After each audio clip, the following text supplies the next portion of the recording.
So there are hundreds, no, thousands of indie games on the Nintendo Switch's eShop. So if you are new to gaming, new to the Switch, or just haven't picked up an indie title in a while, it can be extremely overwhelming to find that right game that is worth your hard-earned cash. But don't worry, because that is why I'm here today. My name is Ryan, also known as the Elusive Squirrel, and today I'm going to be giving you my top 10 indie games that are available on the Nintendo Switch. A quick disclaimer about this video though, this list is purely my opinions. I'm not going off sales data or anything like that. And since there's so many genres and different types of indie games on this list is in no specific order, meaning 1 isn't the best, 10 isn't the worst. It's just simply 10 indie games I think you should pick up on your Nintendo Switch. And if you want to see me play any of these games, ask any questions, or just keep the conversation going, you can find me over at twitch.tv/theelusivesquirrel. I stream on Monday, Wednesdays, and Saturdays at 9 p.m. Eastern. All right, guys, let's get right into the list. Don't forget to comment your list down below, along with liking the video and subscribing if you want to see more content like this. Coming in at number 10 on my list is Golf Story.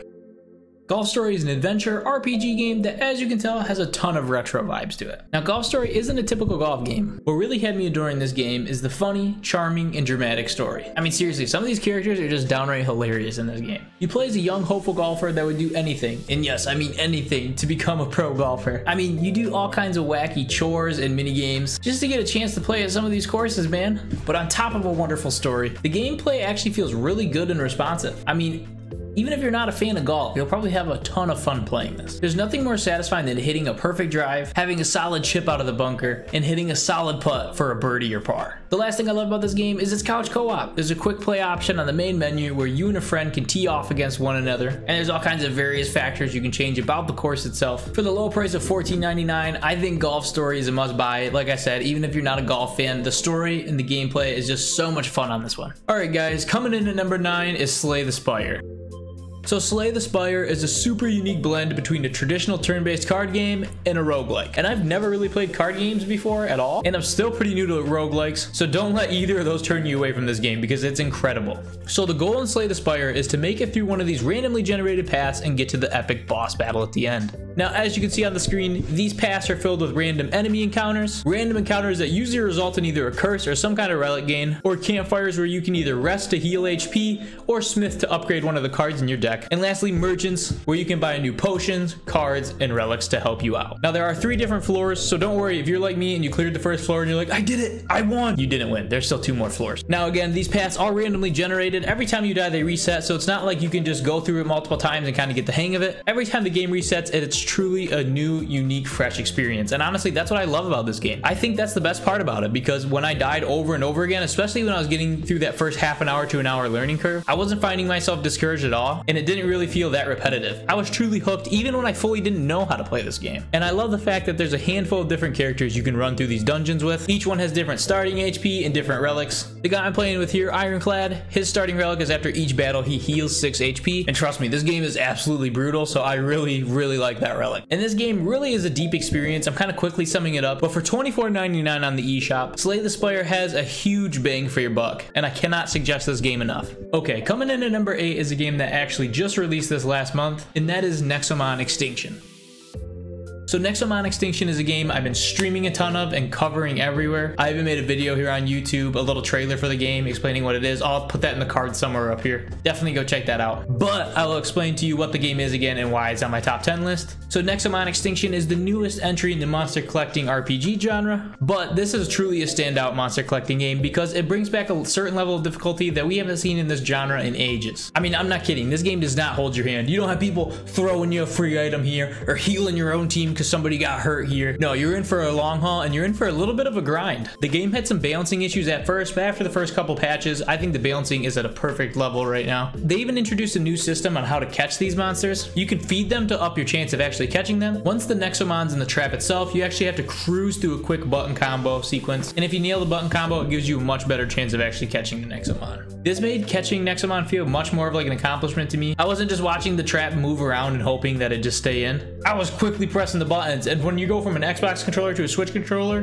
this game will make you realize you don't know the buttons on your controller that well. On top of that, I love the battle system. They introduced stamina instead of power points. So instead of something like Thunder having 5 power points, you have like 100 stamina, and Thunder might take away 10 of those stamina points. So once you get to 0, you can't afford to use that move. Your Nexumon will regain energy as turns go. And just overall, I was really excited to see how greatly designed these monsters were. I really liked 90% of the Nexum On. Some you can tell are kind of based off Pokemon, but overall I thought they were really innovative and really charming. The last selling point to this game, and it's a huge one, is the story itself. The characters in this game are hilarious, and it's not the stereotypical like, oh, beat 8 gym leaders and, you know, go fight an Elite Four kind of concept. It's a completely new and original story, and there's even side quests that it really doesn't feel like that linear of an experience. Nexum On Extinction revisits what makes this genre so great, while also bringing in a brand new and refreshing experience. So with that being said, I highly recommend this game, especially the fact that it's only $19.99 on the eShop. What are you waiting for? Go buy it now. Okay, y'all, coming in at number 7 is a really popular indie title, and that is Celeste.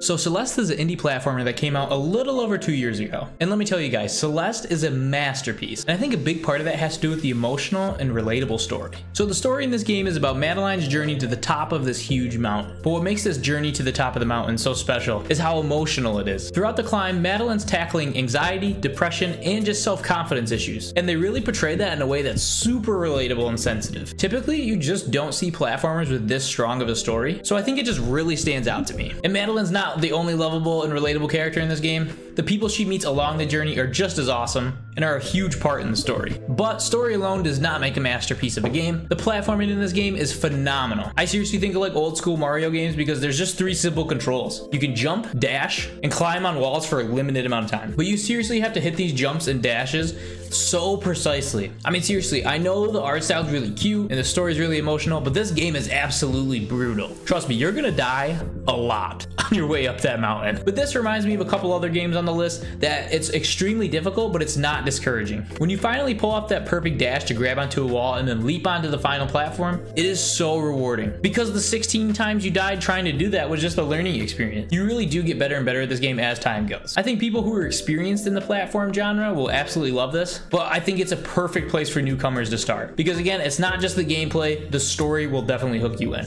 I'm sure you've heard of this game before, but if you're hearing about it for the first time, definitely go check out Celeste. It's definitely worth the $20 it's marked at on the eShop. All right, coming in at number 6 is going to be The Binding of Isaac Afterbirth Plus. So The Binding of Isaac originally launched back in 2011, but in March of 2017, the base game and all the DLC of The Binding of Isaac released on the Nintendo Switch. And just like a lot of the other games on this list, The Binding of Isaac can be extremely difficult. So the plot behind this game is actually super weird, but interesting. You play as a young man named Isaac that is currently fighting his way through a demonic basement. And he is in that basement because his mother received a message from God saying that she needed to sacrifice him by throwing him in said demonic basement.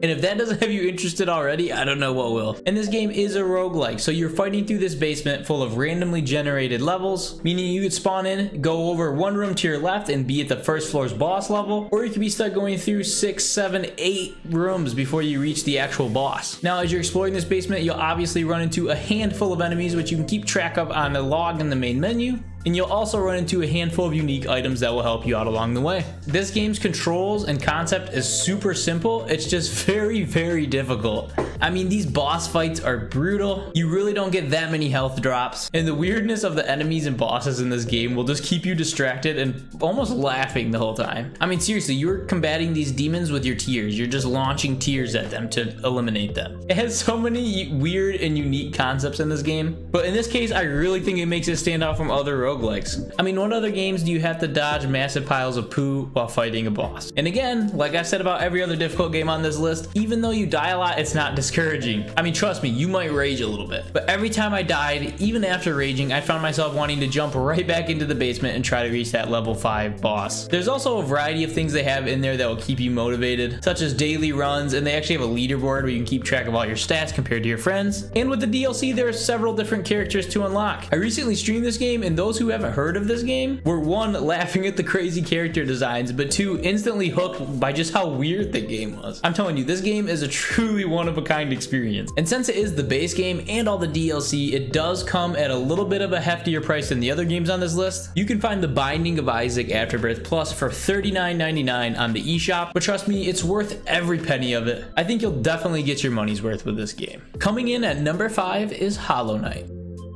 So Hollow Knight is a 2D Metroidvania adventure game that has you playing as this tiny little insect knight as you traverse and explore the dead and abandoned kingdom of Hollow Nest. But don't take that the wrong way. Yes, the kingdom is dead and abandoned, but it definitely has a life of its own. I mean, there are seriously the most adorable little common enemies crawling all over this environment. And on top of tons of different common enemies, there are a lot of different mini bosses and regular bosses lurking at every corner. And there are tons of secret paths to find that usually result in you finding an upgrade. And it's not just the adorable little critters that make this environment feel so special and alive. Hollow Knight truly knocks it out of the park with its soundtrack. It seriously gives me just the most relaxed and calm vibes ever. Pair that wonderful soundtrack with a beautifully crafted environment, and you really got yourself the perfect setting to have a game like this. In terms of the actual gameplay, the platforming in this is actually super fun. I wouldn't say the platforming is as difficult as something like Celeste, but it still has its moments. And same with the combat. I'd say it's right in the medium range. Like it can be pretty hard, but it's not like excruciatingly difficult like Dark Souls, but it can still be difficult nonetheless. If you're looking for a cheap game you can just pour tons of hours into, exploring around and just kind of checking things out at your own whim, I would definitely suggest Hollow Knight, especially for the low price of $14.99 on the eShop. I mean, seriously, that price is incredible for the content you're getting. Go check out Hollow Knight today. All right, guys, coming in at number 4 is Cat Quest.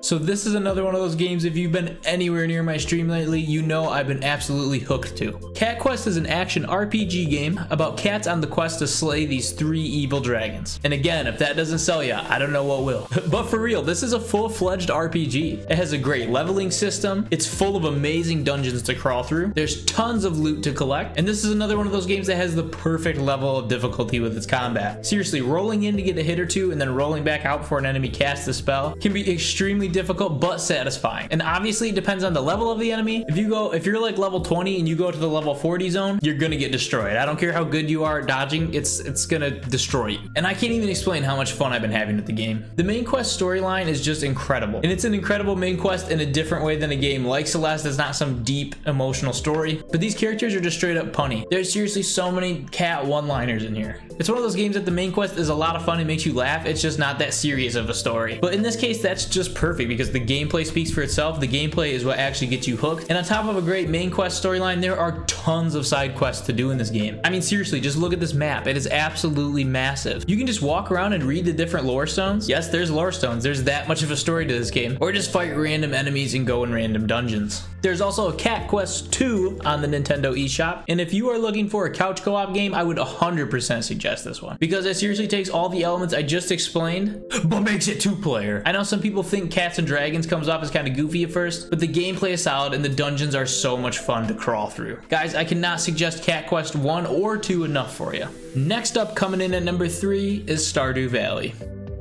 Stardew Valley is a farming and life simulator. I don't just call it a farming simulator because there's seriously so much more to do than just farming in Stardew Valley. I mean, you can fish, you can craft, you can go through dungeons and just fight monsters, or you can just kind of walk around and build relationships with everybody in your town. There are just so many options when it comes to Stardew Valley. What's important about each of those options and playstyles is that they are all so relaxing to do. When I think of Stardew Valley, I think of a nice relaxing game that I can play after a long stressful day. I mean, seriously, the mellow vibes of this game are undeniable. I actually just picked up Stardew Valley for the first time ever because for the longest time I just like watching people stream it. It was entertaining to watch because it just immediately had me relaxed. And that's what I like about it, just booting up the game, kind of mindlessly shuffling through my daily activities in it. And then obviously I got to go into my town and check the calendar. You can't miss Sally's birthday, it's important. And like I said, I'm very new to this game. I've watched a lot of people play it, but 1, it's so popular, and 2, just for the relaxing aspect of it, I can definitely recommend this game off the eShop. For $14.99, I don't think you're gonna find a more relaxing game out there. Jenna and I are actually going to start our own little co-op playthrough over on my Twitch channel, so go follow me there if you want to see our experience with Stardew Valley. But from the little I played already, I love the character customization. I love that you can pick different kinds of farms right off the bat. I just feel like everybody's experience and relationships with the people in this game are a little bit different, which makes it a nice, refreshing experience for everybody. So seriously guys, if you just want a nice game to relax to, definitely go check out Stardew Valley. It's worth the 15 bucks. Okay, and we are definitely switching moods for number 2 because coming in at number 2 is Dead Cells. And this game game isn't so relaxing. So Dead Cells, like several other games on this list, is a roguelike. If you can't tell by now, I'm really starting to like that genre. But I would go as far to say is Dead Cells is way harder than the rest of the games on this list. But with that being said, it's an incredibly well-designed game. Like the past roguelikes on this list, this game has randomly generated levels, hidden pathways that contain loot and treasure, and very intense combat. And really, I can't even put my finger on what makes this game so much harder than the rest, but I have yet to get to the final boss. And really, with Dead Cells, I feel like there's still so much more to learn. There's so much more strategy to it than a game like Binding of Isaac. Not that that's a bad thing on Binding of Isaac's part, it's just Dead Cells is seriously such a complex game. I love the system they have in place, so every time you slay an enemy, or even in some of the chests, you pick up these little currencies called cells. When you run into merchants, you can buy weapons and gear, and it's really just figuring out, you know, what gear, what weapons work for you, what kind of builds you want to go with, because I feel like you had to go in there with a plan of attack. You can't just kind of go in there and button mash and hope you'll get your way out of it. It is such a crazy hard game, and you know what, on this one you might become a little discouraged. You might be like, man, what am I not understanding about this game? But man, that doesn't take away from the fact that it is so addicting. I can't tell you how many times I respawned in that prison, picked up my dead man's loot, and just shook my head and was like, here we go again. You were actually seeing footage from my Xbox. I bought it on Xbox One, but I loved it so much I wanted to start playing it on the go, so I just picked it up for the Switch. I think playing it portable is just gonna have me even more hooked. Now I can rage in the bed. If you're a fan of Dark Souls or Sekiro Shadows Die Twice, this is the difficulty range you want. For $24.99, this game is more than worth your money. All I gotta say is if you do check this out, good luck. Please don't punch a hole in your wall or break your Switch. And here we are, finally at number 1 on my list. Remember, this is in no specific order, so this isn't the best game of all of them. It's just the last one on my list. Remember when I said Dead Cells was easily the hardest game on this list? Well, that's debatable, son, because coming in at number 1 is Cuphead. So Cuphead is a run and gun action game, except for it is way more than that. It is probably one of the most difficult games out right now. And I'm not really exaggerating, it is so difficult. What stands out right away about Cuphead is its beautiful animation. It's clearly designed from like the 1930s era of cartoons. I love that cartoony and film vibe. It really gives this game its own character. And I think it just catches eyes of consumers, which is part of the reason that it's vastly popular. And it's also vastly popular because it's known to be incredibly difficult. So there's several different overworlds in this game where you can go to the shops. There's a couple classic run and gun levels, but pretty much you're just fighting bosses in this game. And the controls in this game are super simple. You move and shoot with the same button. It's literally just like the analog stick, but you just have to jump, dash, and shoot at the exact right time to survive these boss battles. And as soon as you finally think you've killed these bosses, they usually just evolve into a stronger form and kill you on the spot. Like I said, Dead Cells was brutal, but this is just a whole new level. If you're into retro games and that art style, then this is a great game for you. You can always run things on the simple difficulty, which trust me, it's really not that much better.